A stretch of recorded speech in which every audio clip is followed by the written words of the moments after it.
नमस्कार, स्वागत छ दर्शकबिन। समसामयिक विषयवस्तुमाथि आधारित रहेर कुराकानी गरिने कार्यक्रम समसामयिक वार्तामा म प्रदीप चापागाईको। अबको 2 आर्थिक वर्षभित्र वाणिज्य बैङ्कहरूले कुल कर्जाको 15% कृषि क्षेत्रमा लगानी गर्नुपर्ने बाध्यात्मक व्यवस्था केन्द्रीय बैङ्कले गरेको छ। यसअघि वाणिज्य बैङ्कहरूले कृषिमा कुल कर्जाको 10% लगानी गर्नुपर्ने व्यवस्था थियो। यसका साथै केन्द्रीय बैङ्कले कृषि विकास बैङ्कले कृषि बन्ड जारी गर्न सक्ने व्यवस्था समेत गरेको छ। कृषि क्षेत्रमा प्रत्यक्ष लगानी नगरेका वाणिज्य बैङ्कहरूले कृषि बन्डमा लगानी गर्न सक्नेछन्। यस्तो लगानीलाई पनि केन्द्रीय बैङ्कले कृषि क्षेत्रको लगानीमा गणना गर्नेछ। सरकारले चालु आर्थिक वर्षको बजेट मार्फत कृषकलाई वित्तीय साधनका साथै कृषि सूचना तथा जानकारी उपलब्ध गराउन किसान क्रेडिट कार्डको व्यवस्था समेत गर्ने घोषणा गरेको छ। आजको कार्यक्रममा हामी यिनै विषयवस्तुमा केन्द्रित रहेर कृषि विकास बैङ्कका प्रमुख कार्यकारी अधिकृत अनिल उपाध्यायसँग छलफल गर्नेछौँ। अनिल सर, यहाँलाई नेपाल टेलिभिजनमा स्वागत छ। नमस्कार, धन्यवाद प्रदीप।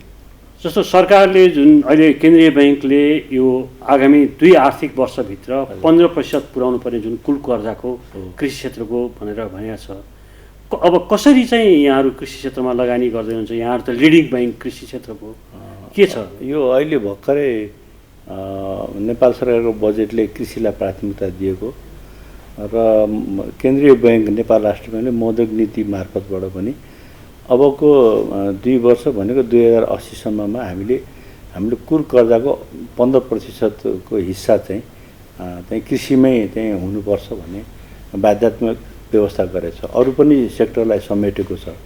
प्राथमिक क्षेत्रको अरू पनि सेक्टरहरू भए पनि कृषिलाई 15 मा लैजाने भनेको यो वर्ष चाहिँ यो चालु आर्थिक वर्ष 11% हो। पहिलेको गत आर्थिक वर्षसम्म लगानीमा रहिरहेको वा स्वीकृत गरेको सीमा छ भने त्यसलाई पनि गणना गर्ने चलन थियो। अहिलेको व्यवस्थाले चाहिँ अब लगानीमा रहिरहेको व्यवस्थालाई स्वीकृत मात्रै होइन कि जति लगानी गर्छ त्यसको चाहिँ 11% यो चालु आर्थिक वर्षमा कायम गर्नुपर्ने र 2080 सम्म चाहिँ 15% पुर्याउनु पर्ने।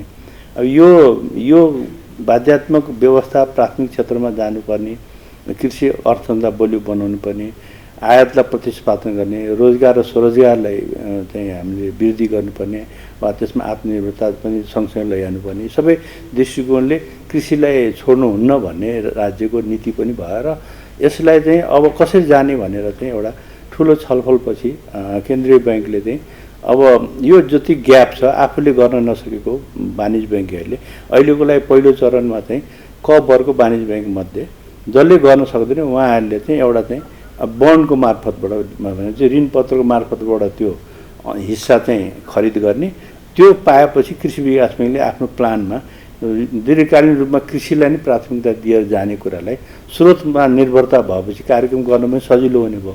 त्यो ग्यापलाई त्यो जति ग्याप गर्न सक्दैन अरू बैङ्कले उहाँहरूलाई पनि सहज भयो। यो किनेपछि उहाँहरूले काम पनि उहाँहरूलाई सहज भयो अनि कृषिमा गणना पनि हुने, जरिवानाबाट पनि मुक्ति हुने, विभिन्न खालको जोखिमबाट उहाँहरू पनि त्यसमा चाहिँ जोखिमबाट बाहिर निस्किनु पाउनुभयो। यतातिर हामीलाई हाम्रो विशिष्टता हाम्रो उद्देश्य विगत 52-53 वर्षदेखि हामीले कृषिलाई नै बढी प्राथमिकता दिएको र अहिलेको हाम्रो कुल कृषिको भार पनि करिब नजिकै 1/3 भार विगतदेखि नै भइरहेको।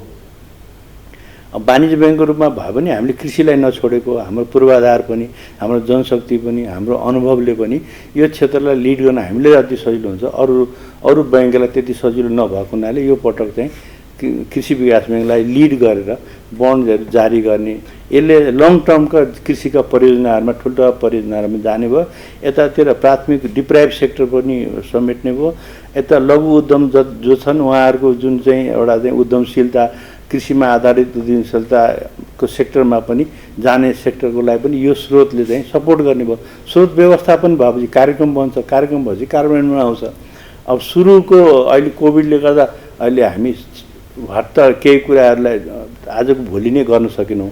अब हामी जो नजिकै क्रममा छौँ। यो जस्तो सर, जुन अब कोभिडकै कारणले पनि अहिले विश्वव्यापी रूपमा खाद्यान्नको सङ्कट पर्छ भन्ने कुराहरू पनि आछ र विश्वले नै त्यही हिसाबले खाद्यान्न उत्पादनमा लगानी पनि बढाइरहेको छ। अब हामी कहाँ कुरा गर्दा राष्ट्र बैङ्ककै तथ्याङ्क हेर्ने हो भने पनि गत जेठसम्मको तथ्याङ्कलाई लिने हो भने झन्डै कुल कर्जाको 9.7% चाहिँ कृषि क्षेत्रमा गएको देखिन्छ। तर त्यसको परिणाम चाहिँ आएको देखिन, किनभने अहिले पनि जस्तो अस्ति मात्र एउटा डाटा मैले हेर्दै थिएँ, जस्तो प्याज र लसुनमा मात्र हामी 5.5 अर्बको चाहिँ आयात गरेछौँ गत आर्थिक वर्षमा। त्यसै गरेर वार्षिक रूपमा हामी अर्बौँको चाहिँ कृषि तथा कृषिजन्य वस्तुहरू आयात गरिरहेका छौँ। यतातिर फेरि हाम्रो 10,000 हेक्टर कृषिजन्य चाहिँ जमिन चाहिँ बाँझो छ भन्ने तथ्याङ्कहरू पनि आइरहेछ। भनेपछि हामी कहाँनिर मिसम्याच भइरहेको यो यही मिसम्याचमा अहिले वास्तै यसले चाहिँ एउटा ठोस नीति चाहिँ अब राज्यले कृषिलाई अनुदान दिएको व्यवस्था आयो। कृषिको पनि अनुदान अहिले के भयो भने अब 5% भन्दा बढी कसैले पनि ब्याज तिर्नु पर्दैन भनेर अनुदानलाई 5%मा ल्याएर सीमित गरियो। भनेपछि अब सबै बैंकको दर चाहिँ 5% हुने भयो। अब मैले मन लाग्यो मैले विशेषकै छुट दिन्छु भन्ने बेग्लै कुरा हो, होइन भने 5% भन्दा बढी कसैले पनि लिनु पाएन। जति भए पनि 5% भित्र किसानले उद्यम व्यक्तिहरूले जुन अनुदान पाउनेछ, जौँ आजको दिन 5 करोड रुपियाँसम्म होला, त्यसपछि ठुलो 10 करोडसम्मकोलाई सिलिङ छ, त्यसमा 2% दिने भनेर त्यो अनुदानको सिलिङलाई वा दिने रकमको सिलिङलाई हामीले 1 रुपियाँ दियो। अब 5%मा सबैले पाउने भयो। धितो भएकोले नपाउने भयो, धितो नहुनेले पनि पाउने भयो, परियोजना मूल्यले पनि पाउने भयो, लिजमा हुनेले पनि पाउने भयो। यो नीतिगत रूपमा अब चाहिँ त्यहाँ जति पनि डिफ्रेन्सेस थियो, जुन हाम्रो बेमेल थियो हाम्रो भित्र, अब जग्गा चाहिँ लिजमा लिएपछि लिजमा पनि जान सक्नु पर्यो नि। अब लिजको विश्वसनीयता पनि सँगसँगै चाहियो। परियोजना छ भने परियोजनाको चाहिँ आधारभूत कुराहरू, परियोजनाले खोजेको कुराहरू, जस्टिफिकेसनहरू, प्लानहरू, परियोजनाहरू, विश्वसनीयताहरू सबै त्यसमा आउनु पर्यो। धितो छ भने धितो बेसमा जानु पर्यो, बिना धितो छ भने बिना धितो बेसमा जानु। यसको आधारशिलाहरू एउटा चाहिँ स्थापित हुँदै आएको छ। अब यो ग्याप त आयात त अब खाद्यान्नमा पनि छ, फलफुलमा पनि छ। अहिले बल्ल अलिकति आएर मासु जन्यमा हामी अलिकति त्यो पनि खास गरी कुखुरा र खसीको मासुमा, अरू मासुहरूमा अझै आयातित नै छ। माछाहरूमा पनि अलिकति हामी आत्मनिर्भर हुने अवस्था छ। फलफुल पनि हामी आयातै गरेछौँ। अब भनेपछि ड्राई फ्रुट्स जति पनि यस्ता किसिमको खाद्य पदार्थबाट चाहिँ हामीले आयात गरिरहेको छौँ। त्यो वर्षौँ नै पपुलेसन वृद्धि छ, कन्जम्सन हाई छ। अब यो हामी ट्रेडिङमा बढी भएको युवा पिँढीहरू जसले चाहिँ नयाँ टेक्नोलोजीमा काम गर्नुपर्ने, जसले मास लेभलमा काम गर्नु, जसले ब्रान्डमा काम गर्नुपर्ने, जसले क्वालिटीमा काम गर्ने, ती जनशक्तिहरू सबै बाहिर बढी आकर्षित भयो। युवा पढ्न गए बाहिर बसे, अनि लेबर क्लास गर्ने मान्छेहरूमा अलिकति नलेज हुने मान्छेहरू के भएको भने यो उत्पादन सेक्टर या मूल्य श्रृङ्खलामा आएर उद्योगमा आएर बस्नुपर्छ भन्ने मान्यता भएन। केही सीमित वर्गले गर्नुभयो, उहाँहरूको उत्पादनले त बजारको पपुलेसनलाई त मागलाई सम्बोधन गरेन, नगरेपछि त आयात त गर्नै पर्यो। जस्तो सर अब अहिलेकै हिसाबमा पनि जस्तो वैदेशिक रोजगारीमा गएका पनि हाम्रा कति दाजुभाइ दिदीबहिनीहरू चाहिँ रोजगारी खोसिएर अहिले फर्किनु भएको छ। भनेपछि दुःखको बेलामा त आखिर आफ्नै देश चाहिने रहेछ भन्ने कुरा पनि प्रमाणित भएको छ। यो बेला जस्तो तपाईँहरूको जुन कृषिमा जुन विशेषज्ञता सेवा छ, कृषि विकास बैङ्कले लिड रोल गरेर जस्तो हामी कहाँ चाहिँ चाहिने खालका खाद्यान्नहरूमा चाहिँ हामी आत्मनिर्भर बन्नका लागि परिप्रेरित त्यसतिर अभिप्रेरित गर्नका लागि चाहिँ कृषि विकास बैङ्कले खास त्यस्तो खालको कुनै कार्यक्रम ल्याउँदैछ? अब हामीले वास्तव हिजो जुन आफ्नो स्रोत र गक्स अनुसारले हाम्रो नेटवर्क र जनशक्तिले हामीले जति भ्याएको हिजोको दिनमा गत आर्थिक वर्षमा नि हामीले चाहिँ 8 अरब 70 करोड जति कृषिमा कर्जा चाहिँ हामीले स्वीकृत गऱ्यौँ। 7 अरब 50 करोड जतिको त अहिले पनि गत आर्थिक वर्षमा हामीले यो सेक्टरमा लगानी गरेको हो। तर यसले पुरै देश ढाक्यो भन्ने होइन कि सङ्केत के देखाउँछ, अरू बैङ्कभन्दा हामी अलिकति यो सेक्टरमा अलिक बढी छौँ।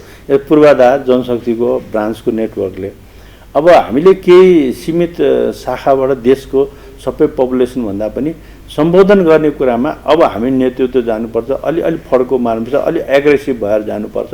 अब ती फर्केका युवाहरूलाई कसरी सम्बोधन गर्ने? अब मैले एउटा त्यो कोही फर्किन्छ भने त्यसको आधिकारिक स्क्रिनिङहरू डाटाबेसमा यो मान्छेले यो ज्ञान, यो नलेज, यो व्यावसायिक काम गर्छ भन्ने कुरा कतै न कतै कुराहरू सुनिश्चितता त हुनु पर्यो नि। सरकारको करबाट आएको अनुदानको कर, जनताको पैसा छ, यो हामीलाई दिँदाखेरिमा हामीले पैसा पनि भोलि जोखिममा जानु भएन, फर्कनु पर्यो। आउने युवा पिँढीले पनि गर्ने कुरामा सुनिश्चितता हामी अलिकति ज्ञानसँग जो पनि जोड्नु पर्यो। उसँग ज्ञान छ कि छैन, ठुलो एमाउन्ट भएर जोखिम भएर डुब्यो भने के हुन्छ, फेरि यो कार्यक्रमहरू हामी अलोकप्रिय हुन्छ। अलोकप्रिय हुनुभन्दा पनि यसभित्र लोकप्रिय कसरी हुन्छ भने अब ज्ञान, सूचना, तालिम सबै कुराहरूसँग उहाँहरूलाई कसरी बाँध्ने, कृषि विकास ब्याङ्कले सबैलाई दिएर साथ हामी त वित्तीय मध्यस्थकर्ता हो। अब यसपालि हामीलाई के भने हाम्रो तालिम केन्द्रहरू पनि भएको ब्याङ्कले विगतमा किसानलाई पनि गर्थ्यो, उद्योगीलाई हामीले त विदेशसम्म पठाउँछौँ, इजरायल पठाउँथ्यौँ, ब्याङ्कक पठाउँथ्यौँ, होइन धेरै भियतनाम पठाएको छौँ। विगतमा हामीले त्यो गरेको इतिहास छ हाम्रो। अब हामीले कर्मचारीलाई मात्रै प्रयोग गरिरहेको थियौँ विगतमा। अब अहिले पछिल्लो चरणमा अब अहिले आएर हामीलाई के भने यो तालिम केन्द्रलाई पनि सूचना ज्ञान केन्द्रको रूपमा विकास गर्नुपर्छ भन्ने एउटा अवधारणा राष्ट्र ब्याङ्कसँग बनेको छ। हामी त्यो गृह कार्य त्यो सङ्गठन संरचनामा छौँ। त्यसलाई नलेज सेन्टर दिन अहिलेको कोभिडमा पनि अब अनलाइन कसरी नलेज दिने, उहाँहरूलाई क्लास कसरी जानकारी कसरी दिने हामी पनि गर्छौँ। अरू पनि इकाइहरू जुन छन् स्थानीय तहमा होला, प्रदेश तहमा होला, मन्त्रालय तहमा होला, तालिम केन्द्रका जति चाहिँ आइएनजी एनजिओहरूले पनि उहाँहरूले डाटा बेसमा जोड दिनुभयो भने अब त्यो डाटामा आयो भने हामीलाई के हुन्छ, यो मान्छेले यो ट्रेनिङ लिएको छ भन्ने बित्तिकै लोन दिनलाई स्क्रिनिङ गर्दा, एप्रेजल गर्दा, उहाँलाई विश्लेषण गर्ने, उहाँहरू कर्जा वहन गर्ने क्षमता छ कि छैन, परियोजना सञ्चालन गर्ने क्षमता छैन, त्यसमा हामी सुनिश्चित आउँछ। सुनिश्चित हुनु भनेको के भने उत्पादन हुने बित्तिकै बजारमा जान्छ भने सबै चेनमा सपोर्ट गर्छ। जस्तो सर अब यो कुराको ग्याप जुन छ नि यसमा चाहिँ हाम्रो पनि भूमिका अब अलिकति बनाउँदैछौँ र प्लस अरूले पनि गरिदिनु भयो भने यो तालिम सर्टिफाईहरू सबै कुराको हामीले अलि ढङ्ग पुऱ्याएर गऱ्यौँ भने निश्चित मान्छेले पाउनेले पाउँछ, नपाउनेको कथा चाहिँ बन्दैन कि। जस्तो अघि पनि हामीले कुरा गऱ्यौँ जुन सरकारले दिने अनुदान चाहिँ 5%मा पाउँछ है, त्यो चाहिँ अलिक इलाबोरेट गरेर भनिदिनु न। 5%मा चाहिँ कतिसम्म पाउँछ? जस्तो एउटा किसानले होइन 5%मा कतिसम्म पाउँछ एउटा कुरा त्यो, र उसले उसको प्रोजेक्टका आधारमा लगानी गर्दा उसले कति इन्भेस्ट गर्नुपर्ने हो होइन, त्यो आधारमा। र अर्को चाहिँ जस्तो अहिले पनि तपाईँको जुन बैङ्कहरूको लोन चाहिँ अहिले पनि टाठाबाठाकै मात्र हातमा पुग्यो, जो रेल किसान हो उसँग चाहिँ उसको चाहिँ बैङ्कमा पहुँचै भएन भन्ने गुनासोहरू पनि आउँछ। यसलाई कसरी सम्बोधन गर्न सक्छ? त्यो त्यति साह्रो गुनासो कस्तो हुन्छ भने तपाईँले अब यो सडकमा हामी गइरहेको हुन्छ, एउटा दुईवटा घटना हुन्छ, एक्सिडेन्टको त डाटा चाहिँ हटकेक हुन्छ क्या, तर मान्छे त लाखौँ गइरहेको हुन्छ क्या, त्यो त सुरक्षितै गएको छ नि, कहिले त्यसको स्टोरी हुँदैन। भनेपछि के हुन्छ भने पाउने एउटा वर्गले पाइरहेको हुन्छ, नपाउने वर्गको न्युज बन्छ। त्यो चाहिँ संसारमा यो चलेको कुराहरू हो। अब टाठाबाठा भनेको 2-4जना बैङ्कले कसैलाई ठुलो स्केलमा दिएको होला। अब त्यो त राष्ट्र ब्याङ्क अनुगमन गर्ने इकाइ छ जहाँ हामी अनुदानको चाहिँ विवरण पठाउँछौँ, उहाँहरूले त्यो डाटाबेसमा हेऱ्यो भने थाहा भइहाल्छ कसले गर्यो, कसरी गराइरहेछ भने त उहाँहरू त्यसैको दोषी हुनुहुन्छ। त म के भन्छु, हामी कृषि विकास ब्याङ्कले हाम्रो तथ्याङ्कले के बताउँछ भने गत वर्ष हामीले 4000 जतिको व्यक्तिलाई हामीले दिएको छौँ होइन, बिना धितो पनि हामीले दिएको छौँ होइन, 500 भन्दा माथि दिएको छौँ होइन। अब 4000 चाहिँ हामीले किसानलाई दिएको छौँ र लोनको साइज हेर्ने हो भने त हामी त मसिनो साइजमा छौँ नि त। अझै पनि हामीले चाहिँ दिएको चाहिँ कुल कर्जाको त 85-86% हाम्रो मसिनो लोन छ कि, ठुलो कर्जा लोन छैन। अब रह्यो तपाईँको अर्को प्रश्न के, अब नेपाल सरकारले ब्याज अनुदान दिने भनेको विगतमा 5% अनुदान दिने चलन थियो। मेरो 10 छ भने 5मा कर्जा हुन्थ्यो, कसैको 9 छ भने 4मा हुन्थ्यो, कसैको 12 छ भने 7मा हुन्थ्यो। अहिले त्यो भएन। अहिले चाहिँ नेपाल सरकारले जति दर भए पनि किसानले पाउने, उद्यमीले 5 करोडसम्म कर्जाको लागि 5%मै कर्जा पाउने हो। त्यो चाहिँ सबैको एउटै दर हुने भयो।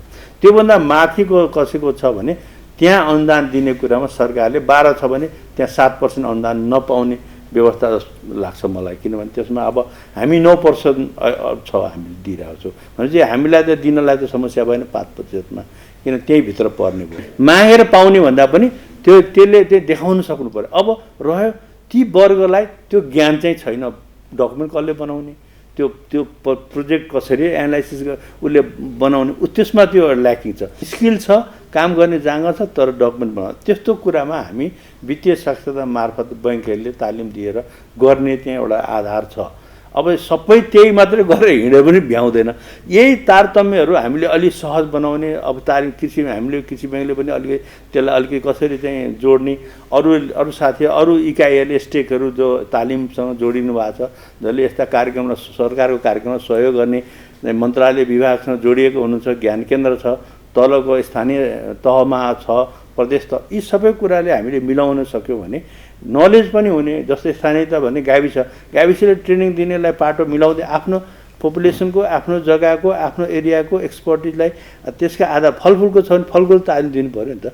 त्यस्तो किसिमहरू गरेर डाटाहरू बनाउँदै गयो भने कुनै न कुनै ब्याङ्कले, हामीले त अब गर्ने भयौँ, अरू ब्याङ्कलाई पनि आधार चाहिँ हुन्छ। जस्तो अनि परियोजनामा चाहिँ कति % चाहिँ त्यो ऋणीले लगानी? परियोजना खास गरी हामी चाहिँ अब कुनै विश्लेषण गर्छौँ जहाँ बढी जोखिम छ, हामी त्यो 60-40 पनि गर्छौँ। तर अहिले चाहिँ के छ भने 80-20 को पनि मोडल छ, 70-30 को पनि मोडल छ, 60-40, त्यसमा रिस्कलाई पनि हेर्छौँ। अब यो लिजमा ल्याएको छ, कसैले आफै गर्छु भनेको छ भने आफ्नो श्रमलाई पनि लागतमा राख्नु पाइयो नि त। त्यो चाहिँ प्रावधान त्यो बैङ्कले आफ्नो नीतिगत रूपमा गरेर त्यस्तो हार्ड हेरेर गर्न सक्ने त्यहाँ फ्लेक्सिबिलिटी हामीले बनाएको हुन्छौँ के। खास गरी अब 70-30 को चाहिँ स्ट्यान्डर्ड एउटा चाहिँ ढङ्गले हामीले काम गरे आउँछौँ। कहीँ 80-20 पनि गरे आउँछौँ। ठुल्ठुलो परियोजना त 80-20 कै मोडलहरू हुन्छ। त्यसमा हाम्रो दुई पक्षहरूको बिचमा कस्तो अवस्था छ, परियोजना छ, रिस्क लिने खालको छ भने तल आउँछौँ, अनि रिस्क लिने छैन भने माथि जान्छौँ। जस्तो यो मौद्रिक नीति मार्फत व्यवस्था गरिएको जुन कृषि ऋण पत्र चाहिँ यहाँले जारी गर्दैनुहुन्छ, हजुर, त्यसको चाहिँ कुन चरणमा छ अहिले? त्यो अब हामी करिब त्यसमा खास गरी को सहभागी हुन्छ? अब यसमा त यो वाणिज्य ब्याङ्कहरूको आफ्नो सीमालाई भित्र चाहिँ गर्न नसकेको सीमाभित्र खरिद गर्ने, त्यसमा यसमा जनता अहिले जोडिँदैन। अरू ब्याङ्कको चाहिँ अहिले 26वटा ब्याङ्क कृषि ब्याङ्कले जारी गर्छ, अनि त्यहाँ चाहिँ 26वटा ब्याङ्कले भाग लिने हो। अहिलेको लागि पहिलो चरण यो अभ्यास पनि हो एउटा। अहिले हामी केही एमाउन्टहरू हामीले जस्तो धितोपत्तो बोर्डसँग पनि छलफल गरिरहेका छौँ। अब राष्ट्र ब्याङ्कसँग पनि विभिन्न चरण हाम्रो छलफल भएको छ। हामीले कार्यदल बनाएर त्यसको एउटा डकुमेन्टेसन तयार गरिसकेका छौँ। अब छिटै नै हामी यो चाहिँ राष्ट्र ब्याङ्कमा पठाउने प्रक्रियामा धेरै लामो समय लिँदैन। यो यही 1-1.5 हप्ताभित्र हामी राष्ट्र ब्याङ्कमा जाने तयार। यो कोभिडले गर्दा पनि हामी अलिकति कोही स्टाफ आउने कोही नआउने अलिकति परिवेश पनि त्यस्तै पर्यो। हामी तयारी छौँ। यो मात्र होइन, किसान कार्ड पनि हामी करिब अब हाम्रो टेस्ट फेज चाहिँ एक किसिमको किसान कार्ड हो, जसले किसान क्रेडिट कार्ड भनेको छौँ। क्रेडिट लिमिट दिन्छौँ। जस्तो मान्छे कर्जा स्वीकृत भयो भने क्रेडिट लिमिट हुन्छ होइन, त्यसमा पनि एउटा लिमिट दिन्छौँ, जुन लिमिटभित्र उहाँहरूले अब यो राष्ट्र ब्याङ्कसँग हामी सहकार्य गरेको छौँ। एउटा सीमा हामी तोक्छौँ। यो सीमाभित्र उहाँहरूले अब किसान हुनुहुन्छ, उद्यमशील हुनुहुन्छ, मल खाद किन्नलाई सदरमुकाममा bank 4 kilometre 5 kilometre 10 kilometre 20 kilometre भएको ठाउँमा त आउन जान गाह्रो हुन्छ एभ्री टाइम। त्यस कारणले गाउँघरमै मल खाद कसैले बेच्छ भने त्यही नै हाम्रो चाहिँ मर्चेन्टको रूपमा, एजेन्टको रूपमा, बैङ्कको एजेन्टको रूपमा बस्छ। उहाँहरूले चाहिँ आफ्नो कार्डको मार्फतबाट मोबाइलबाटै पेमेन्ट गर्ने QR मोडलबाट हामी व्यवस्था। त्यसको लागि बैङ्कमा गएर पैसा निकाल्नुपर्ने गर्दैनौँ। अलिअलि खर्चको जोहो गर्नु पऱ्यो, मजदुरको पैसा दिनु पऱ्यो, ढुवानीको पैसा दिनु पऱ्यो, अलिक कीटनाशक औषधि केही किन्नु पऱ्यो भने त्यो क्यास पनि लिने पनि हामी त्यो प्रावधान राखेर र सूचनामूलक केही जानकारी जस्तो मौसमको, बजारको अरू नलेजहरू हामी क्रमशः कार्ड डेभलप गर्दै दिँदै जाने। त्यसमा चाहिँ फिचर्सहरू थप्दै गयो भने के हुन्छ, अनि यो चिज चाहिँ प्रभावकारी छ, यो प्रभावकारी छैन, त्यसभित्र पनि सुधार गर्दै जान्छौँ। त्यो कार्डहरू पनि हामी चाहिँ अब किसान क्रेडिट कार्ड पनि हामीलाई नै इस्यु गर्नलाई, हामीलाई नै ल्याउनलाई जिम्मेवारी दिएको हुनाले हामी दुईटै कुरा सँगसँगै ल्याएको छौँ। अब निकटै धेरै समय लिँदैन। हामी सायद यो अलिकति यो परिवेश नभए भए सायद अहिले हामी प्रोसेसमा गइसकेका हुन्थ्यो हाम्रो, अनि स्वीकृत आउने बित्तिकै हामी लागू गर्छौँ यो। अब हामी लगभग कार्यक्रमको अन्त्यमा पनि आइपुगेका छौँ। सर्वप्रथम यहाँलाई चाहिँ गत वर्षको वित्तीय अवस्थाका आधारमा यहाँहरू चाहिँ नाफा कमाउनेमा चाहिँ तेस्रो वाणिज्य बैङ्क बन्नु भएको छ, त्यसको बधाई पनि दिन चाहन्छौँ। धन्यवाद। अब त्यसलाई कायमै राख्नका लागि अथवा त्यसलाई बढाउनका लागि कृषि विकास बैङ्कको आगामी वर्षका लागि चाहिँ रणनीति चाहिँ के हो? अब सबभन्दा राम्रो पक्ष के छ भने हामी हिजो योभन्दा अघिल्लो वर्ष 5औं स्थानमा थियौँ, त्यहाँबाट हामी तेस्रोमा आयौँ। कोभिडको बेलामा पनि हाम्रा थोरै जनशक्तिबाट सञ्चालक समितिहरू नेपाल सरकार वा राष्ट्र ब्याङ्कले पनि कृषि विकास ब्याङ्कलाई जुन किसिमको समय समयमा चाहिँ सहयोग, त्यहाँ मार्गनिर्देशनहरू, त्यहाँ चाहिँ हामीलाई बलियो बनाउने कुरामा कृषि विकास ब्याङ्कले आफ्नो सबै कुराहरू चाहिँ अनुशासित ढङ्गले काम गरिरहेको छ। वित्तीय अनुशासन पनि कायम पाल्न गएको छ, समयमा एजेङ भएको छ, लाभांशहरू दिएको छ, अडिटहरू टाइममा गरेको छ। अब आफूलाई सुधार गर्दै डिजिटल पद्धतिमा बलियो बनाउँदै आएको छ। सस्टेन मोडलमा आयो ब्याङ्क। अब सस्टेनेबल भनौँ न, अब सानोतिनो कोभिडमा पनि हामी एस्टाब्लिस भएको देखियो। हाम्रो फाइनेन्सियल इन्डिकेटरहरू खराब कर्जाको मात्रा कम रहेको हैन। अब यसपालि कोभिड भए पनि हामीले 10 अरब प्लसको चाहिँ हामीले लगानी वृद्धि गर्न सफल पायौँ, 20 अरबको रिसोर्स वृद्धि गर्न सफल पायौँ, खराब कर्जा कम गऱ्यौँ। अब हामी नाफा पनि योग्य चाहिँ राम्रै बजारमा अहिले एभरेजभन्दा माथि नै छौँ वितरण योग्य मुनाफामा। सस्टेन पनि भने र मसिनो कर्जा दिएर हाम्रो कुल कर्जाको हिसाब चाहिँ 85% भन्दा तको माथि कर्जाहरू चाहिँ हाम्रो चाहिँ 10-20 लाखको 25 लाखको हाराहारीमा छ। भनेको अझ भन्नुहुन्छ भने 55% त 15 लाख हुनेको छ। भनेपछि यो मास लेभलमा सर्भिस दिएर अनि ठुलो सङ्ख्यामा ग्राहकहरूको निक्षेप छ। 12 लाख चाहन्छन्, 13 लाख जतिको निक्षेपकर्ताहरू हुनुहुन्छ, 1.5 लाख जतिको चाहिँ कर्जाग्राहीहरू हुनुहुन्छ, सेयर होल्डर 257 हुन्छ। यी सबैको विश्वास चाहिँ कृषि ब्याङ्कले लिएको छ। आगामी दिनमा यसलाई अझ फड्को मार्नलाई कृषिलाई एकदमै उचाइमा पुर्याउनुपर्छ, व्यावसायिकतामा जोड दिनुपर्छ, आयातलाई हामीले रोक्नलाई मद्दत गर्नुपर्ने, रोजगार र स्वरोजगारको अवस्थालाई कृषिकै मार्फतबाट लैजाने र यसलाई डिजिटल मोडलमा अनलाइन डिजिटल मोडललाई कसरी फास्ट ट्र्याकमा कर्जा स्वीकृत गर्ने, कसरी उहाँको पहुँच कृषि ब्याङ्कमा पुर्याउने र विश्वास अझ कसरी आर्जन गर्ने, ट्रस्ट बिल्डअप भने हाम्रो अहिलेको चाहिँ सबभन्दा ठुलो। अब जुन किसिमको अविश्वास अलिअलि बजारमा आउँछ नि, यो भएन यो भएन, यसमा चाहिँ हामीले ट्रस्ट बिल्डअप गर्ने अभियान राख्यौँ। हस् सर, यहाँको समयको लागि हामी धन्यवाद दिन चाहन्छौँ। हस्, धन्यवाद प्रदीपजी, मलाई यो अवसर दिनुभएकोमा नेपाल टेलिभिजनलाई पनि धन्यवाद दिन चाहन्छु। आदरणीय दर्शकवृन्द, आजका लागि हाम्रो कार्यक्रमको निर्धारित समय सकिएको छ। फेरि अर्को हप्ता हामी अर्को अतिथिका साथ उपस्थित हुनेछौँ। त्यतिन्जेलसम्म नेपाल टेलिभिजन हेर्दै रहनुहोला। नमस्कार।